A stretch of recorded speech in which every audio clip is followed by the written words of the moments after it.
આ સુધાંશુજી મહારાજ, તમે જે અત્યારે સાંભળ્યું ને ઓમ નમો નારાયણ, એ સુધાંશુજી મહારાજના કંઠેથી આ સરસ મજાનું આપણે ભજન સાંભળ્યું. આગળ આપણે ભાગવત તરફ જઈ રહ્યા છીએ. ઓમ શ્રી કૃષ્ણ કનૈયા લાલ કી જય, ઓમ શ્રી બાલકૃષ્ણ લાલ કી જય, દ્વારિકાધીશ કી જય, ઓમ શ્રી ડોંગરેજી મહારાજ કી જય, શ્રી સુખદેવજી મહારાજ કી જય, ઓમ શ્રી ગણપતિ મહારાજ કી જય. વિઘ્નેશ્વરાય વરદાય સુરપ્રિયાય લંબોદરાય સકલાય જગત્પિતાય નાગાનનાય સરોદયગ્ન વિભૂષિતાય ગૌરીચ્યુતાય ગણનાથ નમો નમસ્તે. શ્રી હનુમાનજી મહારાજના ચરણોમાં વંદન સાથે ઓમ મનોજવમ મારુતતુલ્ય વેગમ જીતેન્દ્રિયમ બુદ્ધિમતામ વરિષ્ઠમ વાતાત્વજવાનરયુદ્ધ મુખ્યમ શ્રી રામદૂતમ શરણમ પ્રપદ્યે. શ્રી હનુમાનજી મહારાજ કી જય. ઓમ શ્રી સોમનાથ મહાદેવ કી જય. શ્રી ભારત માતા કી જય. ઓમ શ્રી વંદે વેદ માતરમ, વંદે વેદ માતરમ. શ્રી ગાયત્રી માતા કી જય. ઓમ. આજે 13મી સપ્ટેમ્બર અને ભાદરવા વદ આજે છઠ છે, સાતમનો ક્ષય છે. આજે 7મું શ્રાદ્ધ છે, શનિવારનો દિવસ, 13મી સપ્ટેમ્બર 2025. આજની કથા આપણે શ્રી કૃષ્ણ પરમાત્માના ચરણોમાં વંદન સાથે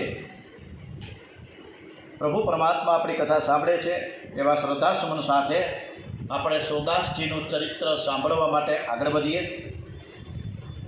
સુરદાસજી મહારાજ પહેલેથી તો અંધ નહોતા.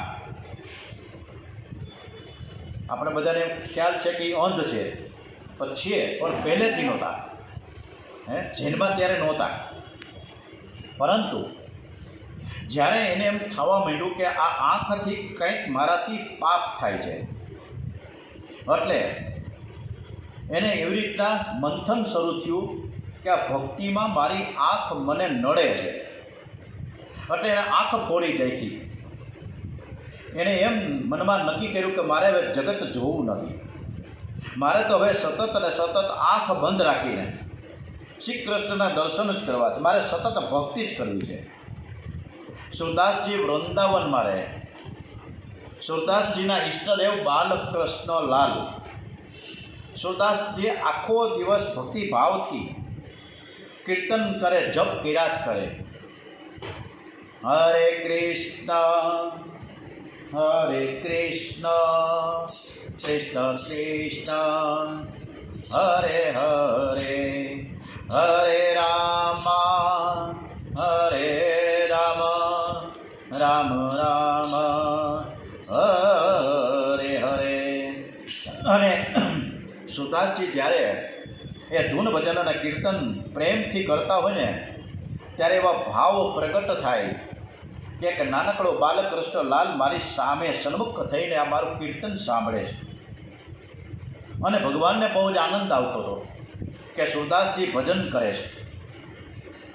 અને સુરદાસજીએ એક નિયમ એવો કડકમાં કડક નાખ્યો હતો કે કોઈની પાસે કંઈ માગવું નહીં. માણસ પાસે તો બિલકુલ માગવું જ નહીં. સામેથી કોઈ દેવા આવે તો સ્વીકારે, ભૂખા પૂઈ જવું પડે તો વાંધો નહીં, પરંતુ કોઈની પાસે સામેથી ન માગે. એ માંગે તો ફક્ત ને ફક્ત એના માલિક એવા બાલકૃષ્ણ લાલ પાસે મનાવે અને લાલાને એમ કહે કે મારા કપડાં બહુ હવે ફાટી ગયા છે. એટલે શ્રી કૃષ્ણ ભગવાન કોઈકને પ્રેરણા કરે અને સુરદાસજીને એ વસ્તુ મળી જાય. હવે એક પ્રસંગ એવો બન્યો કે સુરદાસજી આગળ જતા હતા, કોઈ આજુબાજુ હતું નહીં, વેરાન રસ્તો હતો. આગળ જતાં જતાં કોઈએ ખાડો ખોદેલો હશે ગમે તે પ્રકારે, અને એ ખાડામાં અનાયાસે પડી ગયા. ખાડો ઊંડો હતો, બહાર નીકળવાની એને પ્રયત્નો કર્યા પણ એની મહેનત સાર્થક ન થઈ. થોડા ગભરાઈ ગયા. અંધ તો હતા જ, કાંઈ દેખાતું તો હતું નહીં. એટલે એ મોટે મોટેથી કૃષ્ણ કાનુડા લાલો બાલકૃષ્ણ લાલને યાદ કરવા લાગ્યા. અને બાલકૃષ્ણ લાલ ત્યાં પહોંચી ગયા છે. નાનકડું ગોવાળિયાનું સ્વરૂપ લઈને ત્યાં પહોંચ્યા. સુરદાસજીને કીધું કે બાબા, હું હાથ લાંબો કરું છું, તમે તમારો હાથ લાંબો કરો અને હું તમને બહાર કાઢું. સુરદાસજીએ બહાર આવ્યા, પૂછ્યું કે ભાઈ તમે કોણ છો? ત્યારે કીધું બાબા, હું બાજુમાં જ એક નંદગાંવ છે અને ત્યાં એક નાનકડો ગોવાળ છું અને ગાયો ચરવા આ બાજુ નીકળું અને તમારો અવાજ સાંભળો કે તમે ખાડામાં પડેલા છો, એટલે હું તમને અહીંયા કાઢવા આવ્યો છું. બાકી તો હું ગોવાળ જ છું. અરે સુરદાસજી વિચાર કરે છે કે આટલા વેરાન પ્રદેશમાં અહીંયા આ ગોવાળનો દીકરો વળી ગાયું ચરાવવા માટે એકલો કેવી રીતે આવ્યો હોય અને આને મારી પૈડી શું હોય? આ કોઈ ગોવાળીઓ નથી, આ કોઈ બીજું કંઈ છે જ નહીં, આ મારો કૃષ્ણ છે. અને લાલાને પકડવા ગયા. આંખે તો દેખાતું નહોતું, અંધ હતા. બાલકૃષ્ણલાલ છટકી ગયા ને ત્યારે સુરદાસજીના મુખમાંથી શબ્દો નીકળી પડ્યા છે કે હાથ છોડા કે જાત હો, નિર્બલ જાન કે મોહી. હું તો નિર્બળ છું, અંધ છું, એટલે તમે હાથ છોડાવીને ભાગી જાઓ છો એ હું સમજી શકું છું, પણ જાઓગે જબર હૃદય છે સબળ કહુંગો તો અહીં. પણ મારા હૃદયમાંથી તો તમારે જો હિંમત હોય ને તો તમે નીકળી જાઓ, તો હું તમને હિંમતવાન કહું, એક સબળ કહું, એક બળવાન કહું. તમે પ્રાર્થના કરી રહ્યા છો કૃષ્ણને કે તમે તો બળવાન છો, હું તો એક દુર્બળ સામાન્ય માણસ છું. તમે તો સિંધુ છો, તો હું તો ફક્ત બિંદુ છું. તમે તો અંશી છો, તો હું તો ફક્ત તમે તો અંશી છો, તો હું ફક્ત એક નાનકડો અંશ છું. તમે તો સર્વજ્ઞ છો, તો હું તો ફક્ત અલ્પજ્ઞ છું. તમે ઈશ્વર છો, તો હું જીવ છું. લોકો તમને સર્વશક્તિમાન માને, પણ હું તો તમને સર્વશક્તિમાન તો ત્યારે જ માનું કે જ્યારે તમે મારા હૃદયમાંથી બહાર નીકળી શકો. સુરદાસજીએ પણ પ્રભુને પ્રેમથી હૃદયમાં બાંધી રાખ્યા છે. પરમાત્મા પ્રેમનું બંધન તોડી શકતા નથી. સર્વતંત્ર સ્વતંત્ર પરમાત્મા સ્વતંત્ર છે. પરમાત્મા કોઈનાથી બંધાઈ નહીં, પરંતુ અહીં પરતંત્ર થઈ ગયા છે. જ્યાં અતિશય પ્રેમ છે ત્યાં પરમાત્મા હાર કબૂલ કરે છે. ભમરાને કમળમાં બહુ પ્રેમ હોય છે. ભમરો મકરંદના પાનમાં લીન થઈ ગયો હોય છે. સાંજે સૂર્યાસ્ત થતાં કમળ પીડાઈ જાય. ભમરો સવાર થવાની રાહ જુએ છે અને અંતે ગૂંગળાઈને મરે છે. લાકડાને કાણું પાડનાર સમર્થ ભમરો કમળને તોડી શકતો નથી, કારણ કે કમળમાં એને પ્રેમ છે. પ્રેમ બંધન પરમાત્મા પણ તોડી શકતા નથી. પરમાત્મા સાથે પ્રેમ કરો. પ્રભુ પ્રેમ ન હોય છતાં ભગવાનના નામનો તમે જપ કરો. પાપ ઓછા થાય ત્યારે પ્રભુમાં પ્રેમ જાગે છે. શ્રી કૃષ્ણ સાથે જે પ્રેમ કરે છે એને શ્રી કૃષ્ણ પોતે શ્રી કૃષ્ણ બનાવે છે. તમે કોઈ શ્રીમાનની બહુ સાકાર હોય, ધનવાન હોય, આપણે એના ખૂબ વખાણ કરીએ, બરાબર પંપ મારીએ, પણ એ સાવકાર તમને બધું નહીં આપી દે, થોડુંક આપશે. કદાચ 2-5 રૂપિયા, 10 રૂપિયા, 50, 500 રૂપિયા આપશે, બધું નહીં આપી દે. પરંતુ ભગવાનને થોડો પણ પ્રેમ કરવા જઈએ ને તો એ પોતાનો 16 આની પ્રેમ આપણને આપી દે છે. એટલે કારણ કે ભગવાન છે ને પૂર્ણ મદહ છે. શ્રી કૃષ્ણ પૂરેપૂરા પૂર્ણ છે. ઓમ પૂર્ણમદઃ પૂર્ણમિદં પૂર્ણાત પૂર્ણમુદચ્યતે પૂર્ણસ્ય પૂર્ણમાદાય પૂર્ણમેવાવશિષ્યતે. ઈશ્વર સાથે અતિશય પ્રેમ ન કરે ત્યાં સુધી એ અપૂર્ણ છે. પરમાત્મા સાથે પ્રેમ કરનારને પરમાત્મા પરિપૂર્ણ બનાવે છે અને ભગવાન પરિપૂર્ણ જ રહે છે. પરમાત્મા જેવો પ્રેમ કરે છે એવો પ્રેમ કરનાર જગતમાં કોઈ છે જ નહીં અને કોઈ થાશે પણ નહીં. ગોપ બાળકોનું સ્વરૂપ ભગવાન ધારણ કરે, ગોપીઓને આત્મા સ્વરૂપોનું દાન કરે છે. એ અતિ ઉદાર છે. પરમાત્માની સાથે અતિશય પ્રેમ ન કરે ત્યાં સુધી જીવ માયાના બંધનમાં રહે છે. પરમાત્માને જ્યારે જીવ પ્રેમથી બાંધે છે ને ત્યારે જ આ જીવ માયાના બંધનમાંથી છૂટે છે. ગોપીઓનો પ્રેમ વધવા લાગ્યો. લાલાનું નામ છે ને માખણ ચોર રાખ્યું છે. લાલાને માખણ ચોર કહીને બોલાવે છે. યશોદામાને ગમતું નથી. મારા બાળકનું નામ ચોર કોણે રાખ્યું? કનૈયો ઘરનું માખણ ખાતો નથી, ગોપીઓને ઘેર માખણ ખાવા જાય છે. ત્યારે સૌ એવું કહે ને કે લાલો, ત્યારે બધા આવું કહે ને કે આ માખણ ચોર છે, આ માખણ ચોર છે. લાલો મને એમ કહે કે ઘરનું માખણ મને ભાવતું નથી. લાલાને ઘરનું માખણ કેમ નથી ભાવતું? ઘરનું કામ નોકર કરે છે, નોકરનું કામ નોકરના જેવું જ હોય ને, એમાં સ્નેહ અને પ્રેમ ના હોય. માં પ્રેમથી રસોઈ કરે છે. અને આ રસોઈની વાત નીકળે તો મોટે ભાગે રસોઈ કરવાળી બહેનો પણ આવી ગઈ, કારણ કે ઘરે કોઈને રસોઈ કરવી જ નથી. કામવાળા આવી ગયા. એકના ઘરે કામવાળી હોય જ માં. ભલે એની પણ રોજી રોટી ચાલે છે, એમાં ના નથી, પરંતુ એ ઠામ ઉટકે, વાસણ કુસળ કરે, પોતા કરે, હંજવાળી કરે, રસોઈ કરે, તો અત્યારની ઘરની સનારીઓને કરવાનું શું? ચાંદ પખા લગાડવાનું બેઠા બેઠા? મહેનત કંઈ કરવી નથી. પછી સ્થૂળતા જ આવી જાય કે ન આવી જાય? ઘરમાં નોકર ચાકરો બધા જ હવે કામ કરે છે. એટલે યશોદામાને એમ થયું છે કે લાલાને માખણ એટલે ભાવતું નથી, કારણ કે હું નોકર ચાકર પાસે આ માખણ તૈયાર કરાવું છું. હવે મારે આજથી દધી મંથન હું પોતે જાતે કરું. મારા હાથે જ સરસ મજાનું માખણ ઉતારું. મારા લાલાને મનાવીને હું આરોગાવીશ. પેટ ભરીને ઘરનું માખણ આરોગે ને પછી એને બીજાના ઘરનું માખણ નહીં ભાવે, અને પછી ઈચ્છા પણ નહીં થાય કે મારે કોઈના ઘરે જવું. યશોદામાએ નિશ્ચય કર્યો છે, આજે હું મારા હાથે દધી મંથન કરીશ. સુખદેવજી મહારાજ કથા કરતા નથી. યશોદા મૈયાના દર્શન કરતાં કરતાં કથા કરે છે. યશોદામાનું વર્ણન પણ અદ્ભુત કર્યું છે સુખદેવજી મહારાજે. સુખદેવજી મહારાજ બોલ્યા છે કે સોમો વાસહ, માએ આજે રેશમી સરસ મજાની સાડી પહેરી છે. યશોદામાં અશુદ્ધ ભક્તિનું સ્વરૂપ છે. શુદ્ધ ભક્તિ ભગવાનને બાંધે છે.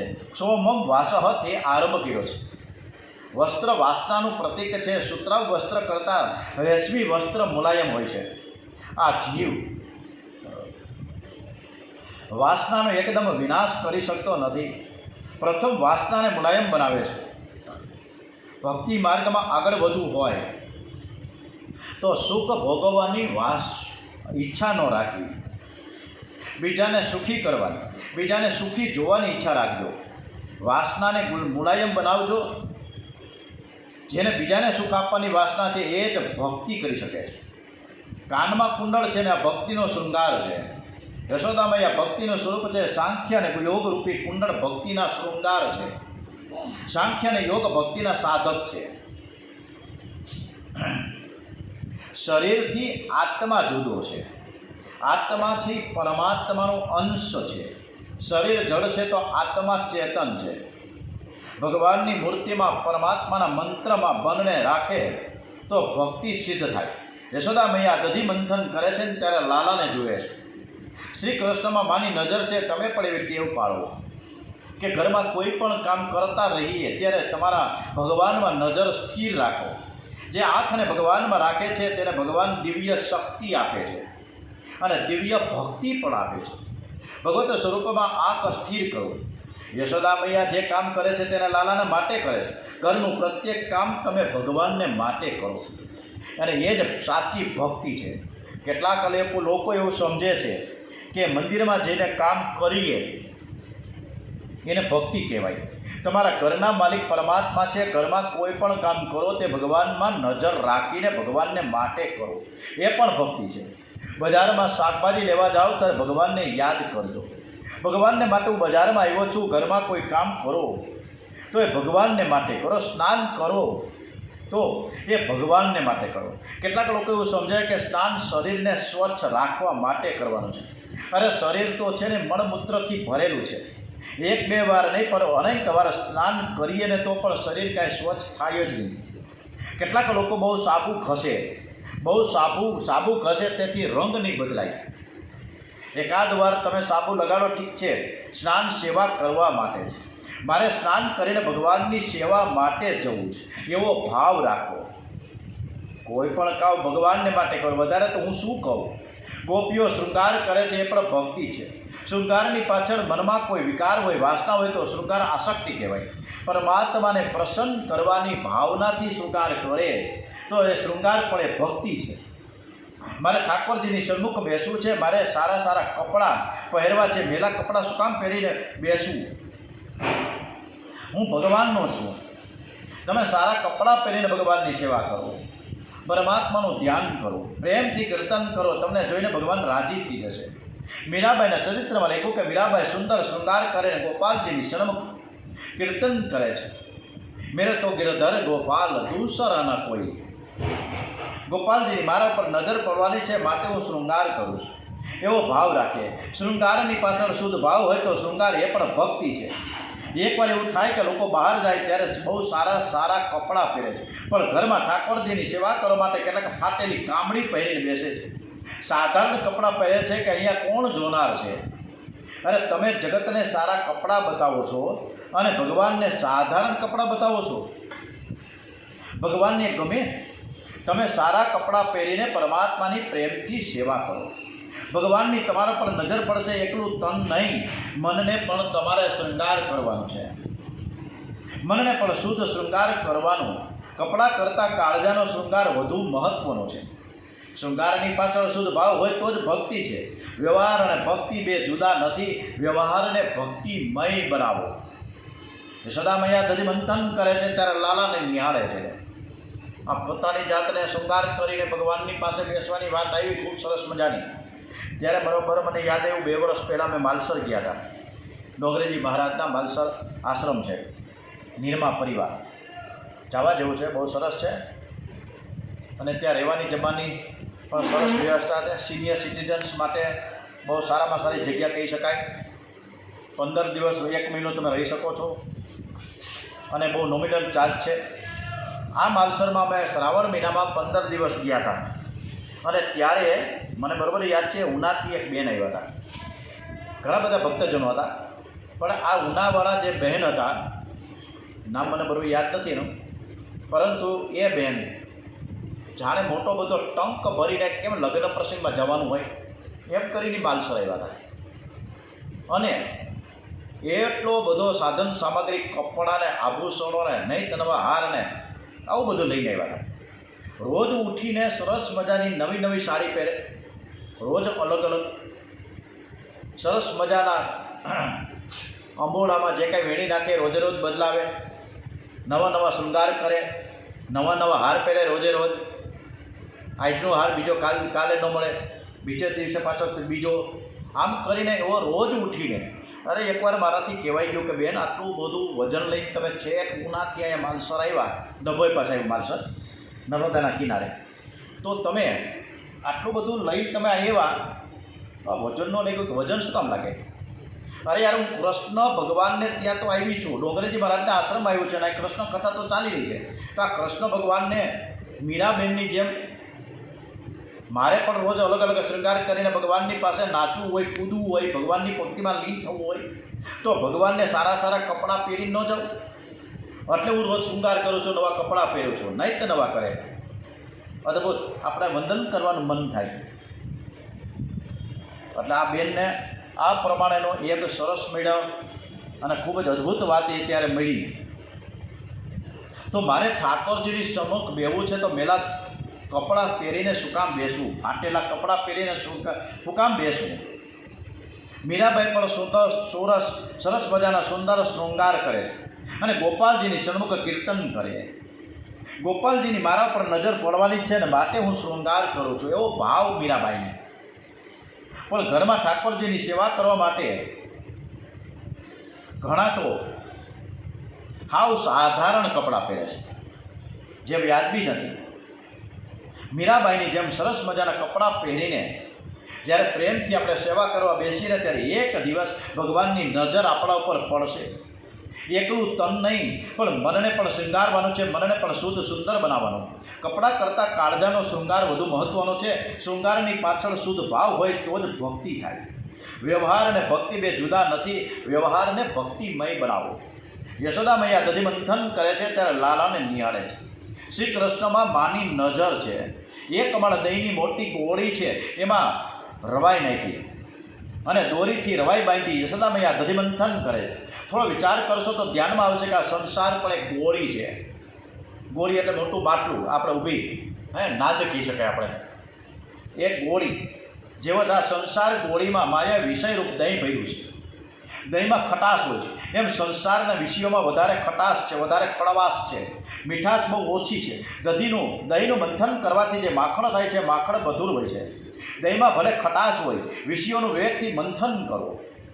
ડોંગરેજી મહારાજે એક પ્રસંગમાં બહુ સરસ મજાની વાત મૂકી છે કે વિષયોનું વિવેકથી મંથન કરો અને પ્રેમરૂપી માખણ પ્રગટ કરીને પરમાત્માને અર્પણ કરો. યશોદા માયાનો શ્રી અંગ ભારે છે, એને કોઈ દિવસ આવી મહેનત કરી નથી, પણ આજે લાલાને માટે કરે છે અને તેથી પસીનો વળી ગયો. હરેનમ વક્રત્રમ, પણ હૃદયમાં શ્રી કૃષ્ણ પ્રેમ છે, લાલાને માટે કરું છું. આજે મારા હાથનું માખણ લાલાને મનાવીને ખૂબ આરોગાવીશ, જેથી એ બહાર માખણ ખાવા ન જાય. માં થાકી ગયા, પ્રેમમાં હૃદય પીગળેલું છે, તેથી થાકની કોઈ ખબર પડતી નથી. તમે પ્રેમથી કામ કરો, પરમાત્માને પ્રસન્ન કરવાની ભાવનાથી કરો, શ્રી કૃષ્ણમાં નજર રાખીને કરો, તો થાક લાગશે નહીં, ખબર પણ નહીં પડે. પ્રેમમાં એક એવી શક્તિ છે, કદાચ શરીરે ભલે થાકી જાય પણ તે થાકની ખબર નહીં પડે. શ્રી કૃષ્ણ પ્રેમમાં માનું હૃદય પીગળ્યું છે. પુત્રસ્તે હનુસ્તમ ઉચ્ચ યોગમ, ધમ ધમ ધમ ધમ ધમ ધમ મધુર ધ્વનિ નીકળો છે. દધિમંથનનો ધમકાર શરૂ થયો. યશોદામૈયા પ્રેમથી શ્રી કૃષ્ણ લીલાનું વર્ણન કરે. લાલાનો જન્મ થયો તે ત્યારથી મારા ગામની શોભા વધી છે. લાલો આખા ગામને પ્રાણ કરતા પ્યારો લાગે છે. શ્રી કૃષ્ણની એક લીલાનું સ્મરણ કરતાં કરતાં માના શરીરમાં રોમાંચ આવ્યો છે. આંખો ભીડી થઈ ગઈ. યશોદામૈયા દધિમંથનમાં તન્મય થયા છે. યશોદામૈયાની બહુ ઈચ્છા છે કે કનૈયો જાગતા પહેલાં મારે માખણ ઉતારવું છે, કારણ કે જાગ્યા પછી કામ નહીં કરવા દઈએ, તોફાની છે. રોજનો નિયમ હતો કે યશોદામૈયા મંગળ ગીત ગાય ત્યારે બાલકૃષ્ણલાલ જાગે. અનેક વાર એવું પણ થાય કે કનૈયો પથારીમાં જાગે ને જાગ્યા પછી માની ગોદમાં ફરીથી આવીને સૂઈ જાય. યશોદામૈયા લાલાને સમજાવે છે કે બેટા, હવે સૂર્યોદયનો સમય થયો છે, તારી ગાયો તને બોલાવે છે. લાલાને બહુ પ્રેમથી માં જગાડે ને ત્યારે કનૈયો જાગે. પણ આજે યશોદામાની એવી ઈચ્છા છે કે જલ્દીથી હું મંથન કરું તો પણ માખણ આવે ને તે ઉતારી લઉં. અને માલસરમાં પણ મને એક પ્રસંગ યાદ આવે છે કે અમે સવારના 5:30 વાગે જ્યારે માલસરના મોટો હોલ છે અને સરસ મજાને ડોંગરેજી મહારાજ અને કૃષ્ણ ભગવાન બિરાજમાન છે ત્યાં, એટલે ત્યાં લાલાને પારણામાં સૂતેલો ઓઢાયેલો હોય છે રાત્રે. પણ સવારે જ્યારે ઉઠાડે ને એવા ભાવથી ત્યાંની જે ગોપીઓ, એટલે કે ત્યાંની આપણે આજુબાજુના જે બહેનો પહોંચ્યા હોય, અમારી જેમ અમે જેમ જુનાગઢથી ગયા હોય, બીજા પણ લોકો તો આવ્યા જ હોય ને, તો એવા સરસ મજાના ગીત ગાતા ગાતા સરસ મજાના ઝુલાવીને એવા કાનુડાને ઉઠાડે કે જેમ નાના બાળકને કેમ ઉઠાડતા હોય. આવું સરસ મજાનું એ સ્વરૂપના દર્શન માલસર ખાતે એ શ્રાવણ મહિનાના 15 દિવસ સરસ મજાના અમે એ સ્વરૂપના દર્શન કર્યા. આજે લાલાને જગાડવાની કંઈ જરૂર પડી જ નહીં. બાલકૃષ્ણલાલ જાયગા છે. કનૈયો જાયગો ઘૂંટણીએ ચાલતો ચાલતો પાછળથી આવ્યો અને માની સાડી ખેંચવા લાગ્યો છે. માને આશ્ચર્ય થયું કે કોણ આવ્યું. માં જોયે તો બાલકૃષ્ણલાલ કાનુડો આવ્યો. નિદ્રામાંથી જાગ્યા પછી કાનુડો કંઈક ઓર લાગે છે. અને આમથી આપણું નાનકડું પોતાનું બાળક હોય ને, જાગ્યા પછી એકદમ સરસ મજાનું રૂપકડું લાગે, રૂપાળું લાગે. લાલાના વાળ રેશમ જેવા સુવાળા છે, તે ગાલ ઉપર આવ્યા છે. લાલાની આંખમાં કેવળ પ્રેમ ભરેલો છે. પ્રેમથી માને જુએ છે. મારી મા મારા માટે કેટલું બધું દુઃખ સહન કરે છે. લાલાને આજે સહન થયું નથી. લાલાએ કહ્યું, બા મને ભૂખ લાગી છે. માનું હૃદય પ્રેમમાં પીગળ્યું તે લાલાને ભૂખ લાગી છે. માએ ગોળીમાં નજર કરી, થોડુંક માખણ ઉપર આવ્યું હતું. માને થયું કે હજી 10-15 મિનિટ માટે હજી દધિમંથન કરી લઉં ને તો બરાબર માખણ ઉપર આવી જાય. માને થયું કે બેટા તું બેસ, હું થોડીક વાર 10-15 મિનિટ ખમી જા. હું લાલાને વારંવાર કહું કે તું ખમી જા, પણ લાલો છે ને વારંવાર સાડી જ ખેંચ્યા કરે કે મને બહુ ભૂખ લાગી છે, મારાથી સહન થતું નથી. અને મા દધિમંથન કરે છે અને લાલાને ભૂખ લાગે છે. માએ બધું કામ પડતું મૂક્યું. અને બાલકૃષ્ણલાલને ગોદમાં લીધા છે. મા હૃદયનો પ્રેમ રસ લાલાને અર્પણ કરે છે. અને મા જ્યારે બાળકને ધવડાવે છે ને, અને ત્યારે મા અને દીકરો બે એક થઈ જાય છે. યશોદા મા અને બાલકૃષ્ણ એક થયા. આ યશોદાજીના બ્રહ્મ સંબંધની આ કથા છે. બાલકૃષ્ણલાલને ગોદમાં લઈને બેઠા છે. લાલાના હૃદયનો પ્રેમ રસ અર્પણ કરે છે અને તન્મયતા બહુ અદ્ભુત થઈ ગઈ. અને એ જ સમય યશોદા મૈયાને જોયું રસોડામાં. સામે જ રસોડાનો હતો, ચૂલો સળગતો હતો અને એ ચૂલા ઉપર મોટું તપેલું હતું, દૂધ મૂક્યું હતું ગરમ કરવા માટે. અને દૂધનું ઉભરું આવ્યું. અને જ્યારે જીવનો બ્રહ્મ સંબંધ થાય છે ને ત્યારે જ દૂધને ઉભરું આવે છે. શાંતિથી થોડો વિચાર કરશો તો ખ્યાલમાં આવે છે કે આ લીલા તમારા ઘરમાં પણ થાય છે. સવારે તમે 4 વાગે ઉઠ્યા, સ્નાન કર્યું, પવિત્ર આસનમાં બેઠા અને એવો સંકલ્પ કર્યો કે ધ્યાન સાથે જપ કરતાં કરતાં હું તન્મય થઈ જઈશ અને મને ભગવાનના દર્શન થશે. મારે પરમાત્માને મનથી મળવું છે. પરમાત્માને મળવાની ભાવના રાખીને ધ્યાન સાથે જપ કરતાં થોડી તન્મયતા થઈ. પરંતુ જીવ જ્યારે પરમાત્માને મળે છે ને ત્યારે જ દૂધને ઉભરો આવે છે. અને ત્યાં જ નળમાં પાણી આવે અને આપણે કહીએ એ નળમાં પાણી આવ્યું, નળ બંધ કરી દો. અને દૂધવાળો આવ્યો, બોલો છાપાવાળો આવ્યો. આપણે આપણી જ ભક્તિમાં આપણે જાતે ખલેલ પહોંચાડી દઈએ છીએ. એટલે ભગવાનને ગમતું નથી. થોડી તન્મયતા થઈ એટલે યાદ આવ્યું છે. એવું યાદ આવે. માંડ હજી તો 2-5 માળા માંડ થઈ હોય, હજી અધૂરી એક માળા હોય ને ત્યાં તો કે મારે આજે શાક લેવાનું છે, આજે શનિવાર છે એટલે આજે હું ઘરે કહી દઉં કે આજે અડદની દાળ બનાવવાની છે. એ યાદ આવે. અરે ભાઈ તું સાંભળજે, આજે અડદની દાળ કરવાની છે. વળી ગયા ઓમ ભોર ભૂર્વા સ્વાહ તત્સવિતુર્વરેણ્યમ. ભાઈ જોજો ભૂલતી નહીં. અને હારે પાછી લસણની ચટણી કરવાની છે. ઓમ ભોર ભૂર્વા સ્વાહ તત્સવિતુર્વરેણ્યમ ભર્ગો દેવ. પણ હારે પાછું લીંબુ ને બહુ સરસ મજાનું ધાણા ભાજી બધું નાખીએ. ઓમ ભોર ભૂર્વા સ્વાહ તત્સવિતુર્વરેણ્યમ ભર્ગો દેવ. આપણે આ પ્રમાણે માળા કરીએ છીએ, આવું કરીએ છીએ. તન્મયતા થતી જ નથી ને વિચારો અનેક પ્રકારના ચાલુ હોય સેવા કરતા હોય ત્યારે. અને જ્યારે સેવા કરતા હોય ત્યારે છાપું વાંચતા હોય ત્યારે કાંઈ આવી વાત જ યાદ ન આવે. એકદમ તન્મયતાથી એમાંય મારામારીના કિસ્સા દેખાય, સંભળાય, વાંચવા જોવા મળે એટલે એક લીટી વાંચવા આવે. અરે મારા ચશ્મા ક્યાં ગયા, ચશ્મા પહેરીને એક અક્ષર વાંચવી. એમાંય બહુ તન્મયતા થઈ જાય છે.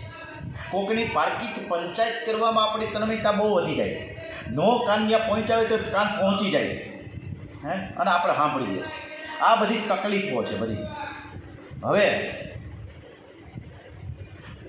યશોદા મૈયાને ચૂલા ઉપર જે દૂધ મૂક્યું છે અને દૂધને ઉભરો આવ્યો. અને દૂધને ઉભરો કેમ આવ્યો, શા માટે આવ્યો, શું કામ આવ્યો? પૂતનાની ગોદમાં બાલકૃષ્ણ કનૈયો હતો, આંખ બંધ કરી દીધી. આંખ શું કામ બંધ કરી દીધી? પૂતનાને જોતા જોતા. એવી રીતે અહીં પણ યશોદા મૈયાની ગોદમાં બાલકૃષ્ણલાલ કનૈયો ગાડુડો અને યશોદામાની નજર ચૂલા ઉપર પડી. અને ચૂલા ઉપર તપેલું, તપેલીની અંદર દૂધ અને દૂધનો ઉભરો આવ્યો. તો ઉભરો દૂધને કેમ આવ્યો? આવતીકાલે આ કથા કહીશું. ત્યાં સુધી આ દૂધને ઉભરો કેમ આવ્યો અને મનોમંથન આપણે પણ કરીએ. ઓમ શ્રી કૃષ્ણ કનૈયાલાલ કી જય. આવતીકાલે બરાબર 7:30 વાગે કથા શરૂ થશે અને 8:30 વાગે આપણી કથા પૂરી થશે. જે પરીક્ષિત શ્રીઓ શાંતિથી સાંભળે છે ખૂબ આનંદ સાથે, એને પણ નમસ્કાર સાથે રોજ કથા સાંભળો, આનંદ આવશે. નિત્ય નવી કથામાં નિત્ય નવું આપણે જાણવાનું મળશે. તો આપણે કૃષ્ણ કનૈયાલાલ કી જયકાર સાથે ઓમ શ્રી દ્વારિકાધીશ કી જય, ઓમ શ્રી ડોંગરેજી મહારાજ કી જય, ઓમ શ્રી ભારત માતા કી જય, ઓમ શ્રી ભાગવત ભગવાનજી મહારાજ કી જય, ઓમ નમો ભગવતે વાસુદેવાય, ઓમ નમઃ પાર્વતી પતये, હર હર હર હર હર હર મહાદેવ હર. ઓમ શ્રી